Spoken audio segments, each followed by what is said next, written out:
திருச்சி ஸ்ரீரங்கம் கோயிலில் பிரசித்தி பெற்ற வேடுபரி உற்சவம் நடைபெற்று வருகிறது. விவரங்களோடு இணைந்திருக்கிறார் செய்தியாளர் சார்லஸ். அவரோட பேசலாம். சார்லஸ், இந்த வேடுபரி உற்சவத்தினுடைய முக்கியத்துவம் என்ன, வரும் என்ன?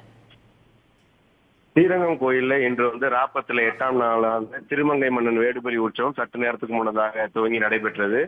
கடந்த டிசம்பர் மாதம் 30ஆம் தேதி ஸ்ரீரங்கத்துல வைகுண்ட தேசி பெருவிழா வெகு விமர்சையாக தொடங்கி நடைபெற்று வருகிறது. ராப்பத்துல 8ஆம் நாளான இன்று நம்பெருமாள் மூலஸ்தானத்திலிருந்து வேடுபரி உற்சவத்திற்காக அவர் தங்க குதிரை வாகனத்தில் புறப்பாடாகி மணல்வெளியில வையாளி கண்டறினார். மிக முக்கியமாக இந்த உற்சவத்தோட முக்கியமாக அவர்கள் அதாவது பக்தர்கள் அனைவருமே ஐதீகமாக கருதப்படுவது ஆன்மீகம் மற்றும் அறப்பணிகளுக்காக கொள்ளையில் ஈடுபட்டு வரும் திருமங்கை மன்னனை திருத்தி ஆட்கொண்டவர்களும் நம்பெருமாள் அவருடைய நகைகள்லாம் அந்த திருமங்கை மன்னன் அவர் கொள்ளையடித்து செல்லக்கூடிய காட்சிகள் இன்னும் சிறிது நேரத்தில் அரங்கேற இருக்கு.